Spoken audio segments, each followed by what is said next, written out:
If you're watching this and you're saying, that doesn't happen to me, you're a freaking liar. It happens to all of us, okay? Hi, hello, welcome back to my channel. If you're new here, hi, my name is Bree and I love zines. If you don't know what a zine is, it's just like a handmade magazine, but unlike traditional magazines, zines are more rooted in self-expression, having fun, being messy, creative, explorative, rather than making a bunch of money. And today I want to talk about how I mastered zine making, and it all starts with just like how I think about zines and how I approach them. And a lot of people ask me advice on how to get started, how to overcome the paralysis of just sitting down and facing your zine. It's really simple. It's really not about talent at all. It's really just about applying yourself. And if you know what I know about zines, you know that zines are all about expressing yourself and having fun. It's about exploring yourself in a way that's DIY, cheap, and fun. Wait, did I say fun already?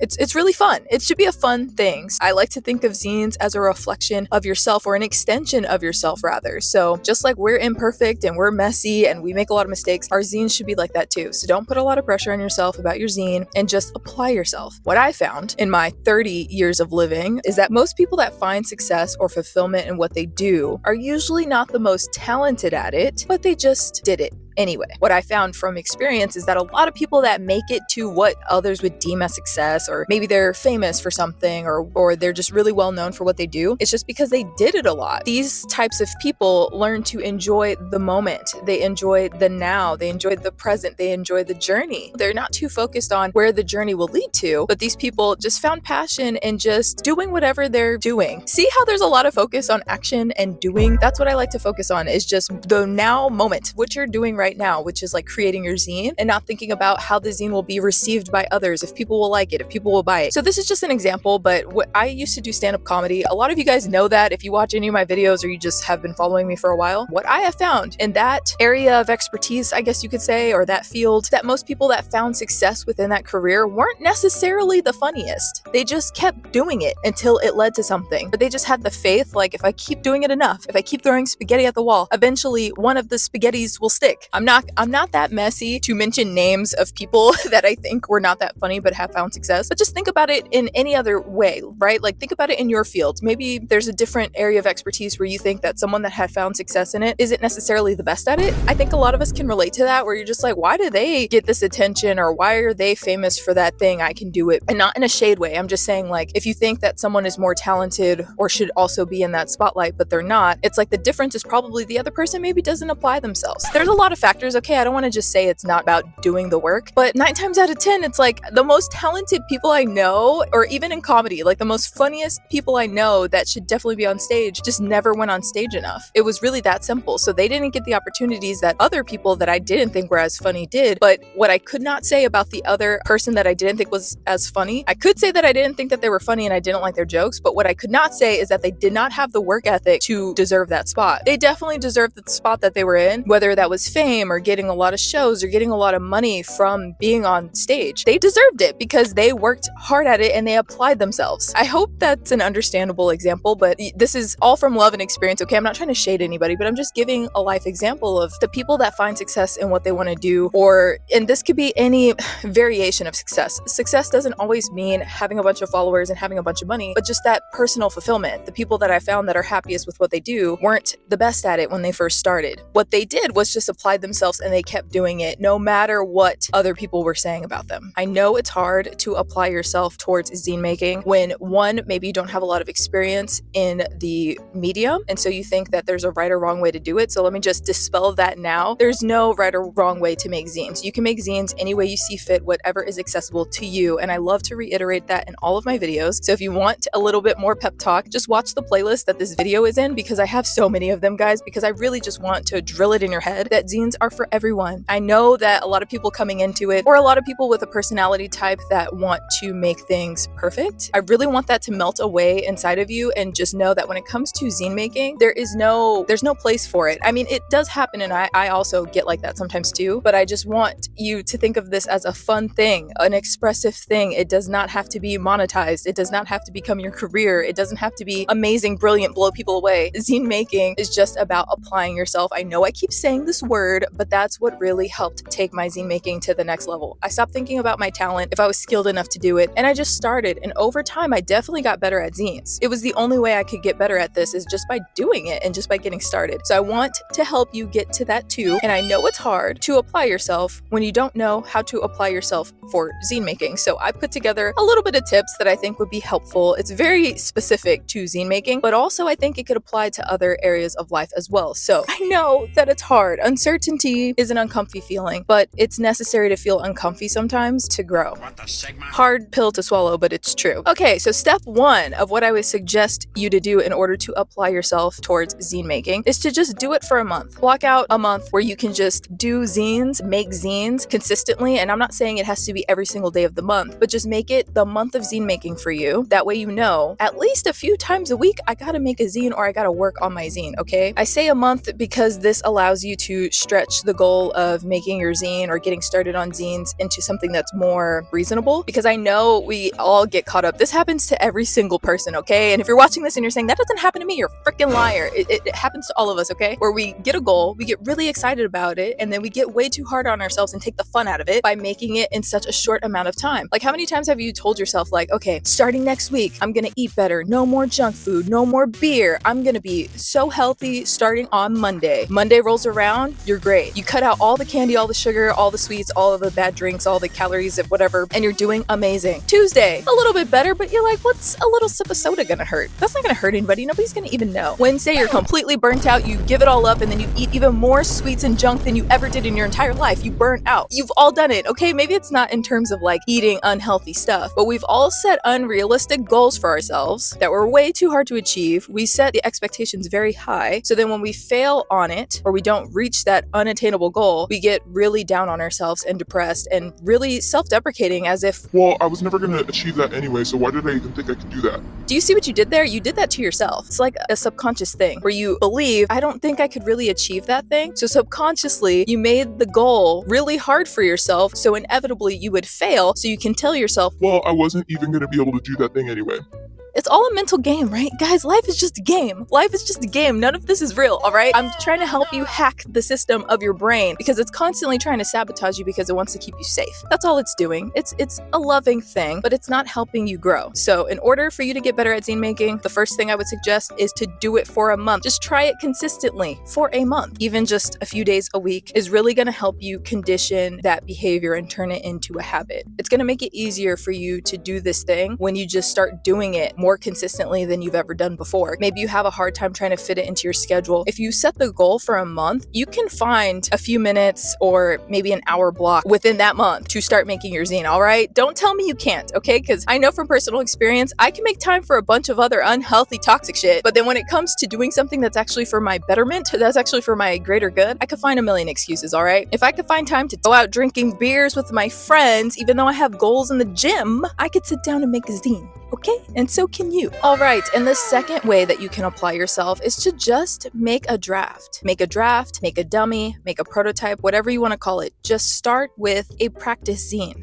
I talk a lot about this in this video here where I teach you how to make a zine all by hand. So if you want to watch that, just skip to the timestamp that says draft and I show you step by step how I make a draft for all of my zines. If you have ever hesitated making a zine, or you sit at your desk and you're about to make a zine, but then you're just paralyzed by fear because you don't know where to start, I think the problem there with making you stop or halt or not move forward with it is the thought of the final result. I think a lot of people get started with their zine, they may have an idea for it, but then once they sit down to execute it, they get really in their head about how to get started. They are not sure, should I make this all on my iPad? Should I make it all by hand? Should it look scrapbooky? Like, how should I make this zine? I suggest making a prototype for maybe all of those ideas that you have. That's what I like to do, is I always make a draft zine if I don't know where to start. I don't know if I want to go digital or more handmade. I'll do both or mix it. You know, you could just do mixed media style, but it is time consuming. It will take you some time, but I think starting starting with the draft, no matter what the idea is, right? Just start with it. Just start making a practice zine. It really helps you apply. It really helps you just to get started. It gets your hands moving. And what I like about the draft is that it allows you to explore your zine ideas in a way that's not permanent and it's not final. Nobody cares because nobody's going to see it, right? You can make it as messy as you want. You can make a lot of mistakes. You could have eraser marks. You can have scratched out pen marks. It doesn't matter because it's just practice, right? And I think knowing that it's just practice and getting started on it will make you feel really good about yourself. And it'll show you that, hey, I'm actually doing something. I'm progressing in this. Even though it's not the final result zine, you know, you're enjoying that process of just making something, of just creating something with your hands, just applying, just getting started will help you ease up on yourself a little bit. You're making this practice zine. The more you mess up and make a lot of mistakes and just mess around with it and see what happens, you're getting one step closer to a final zine that you're gonna love. Whatever happens from the practice, that's all it is. It's just practice before the real thing. I used to be an athlete and every day there was a practice before the game or the match. You don't just go into the final game and wish for the best and cross your fingers. No, you have to eat right. You have to train right. You have to work together with your team. You have to be social. There's all of these factors that go into it before you get to the final result, which is a game or a match in the sports example. But that's the same thing with zines. You got to prep. You got to get your supplies. You got to see what you like, what you don't like. And then you got to make the draft zine. You're going to make a lot of mistakes. Just like when I was in practice, I would make a lot of mistakes. And then it's all teaching you how to be better for the final thing, for game day. That's how I like to think about the final zine. There's all this prep and practice that I suggest that you do before you get to the final thing, okay? The whole thing about mastering zines is just realizing you'll never be a master at zines.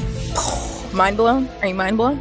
That's really all it is. There's no such thing as being a zine expert. There's no such thing as being someone that knows everything about zines because it changes all the time based on how you feel that day or based on what you want to explore, based on what you're interested in. There's many avenues you could go when it comes to zine making, and it should never be so set in stone or so unmovable. It should be malleable. It should be flexible, just like us. I love to, if this will help you too, is I love to just think about zines as being a human being. Who is an expert at being a human? Nobody. We all live and we all learn and we all make mistakes, but the mistakes help you become a better person. I've definitely made mistakes in my life. I've definitely been toxic. I've definitely hurt people, and I've learned from those things, and it helped me make better choices the next time. So that's what I like to think about zines. And what better way to get your mind right about zines than to read zines? That's my third step on how to apply yourself, is to read a lot of zines, but more specifically, read kid zines. I absolutely love reading zines that are made by children, and you know why? It's because they have no basis for anything. They just create because they have that urge, that human drive to make something. That's in all of us. And when a kid makes a zine, it's so special because they have no comparison. They don't know what's ugly or what's not ugly or what looks good aesthetically. They just create. I don't think a kid ever rethinks or overthinks their choices when they're placing something onto a zine page or they're doodling or whatever. I feel like kids are the most authentic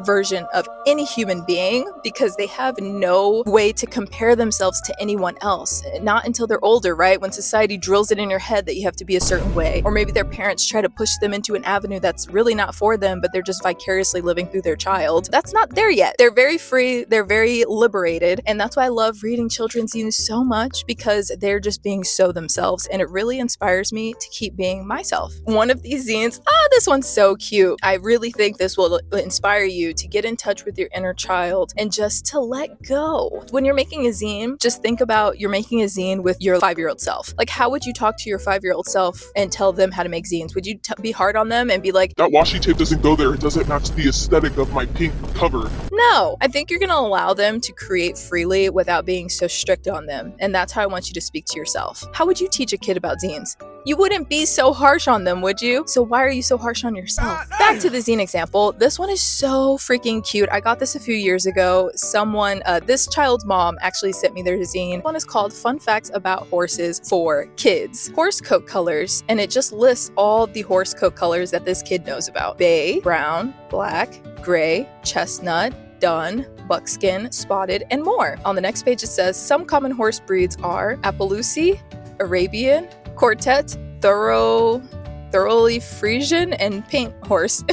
See how it's in the kid's handwriting and it's a little tough to read? But do you think this kid is thinking that? Do you think when they made that and doodled all the purple in the background, do you think they were like, I left a big empty space at the bottom and this looks a little messy and my handwriting's not the best? No, they have no basis for comparison. They just create. And that's why I love this energy. The spirit of a child is just so innately creative. And that's what I want you all to tap into when you're thinking about how can I apply myself. It's just think about what a kid kid overthink their choices? No, a kid is just free. A kid makes weird art. Horses make the sound neigh. Some neighs are loud, some are quiet and high and low. When horses walk on rocks without shoes, it hurts them. What does it mean when a horseshoe is on the ground? A horse is walking in its socks. What is a horse's favorite bread? Thoroughbred. What do racehorses like to eat? Fast food. Horses are very fun to ride. Most are gentle and calm. I hope you learned something today. Jubilee. And Jubilee, I definitely learned something when I read that zine. I learned a lot about horses, but I also learned a lot about how fun zine making is. And I was just so happy to be able to see Jubilee have fun with their zine. And that's how I want you to feel about yours too. I want you to take the whole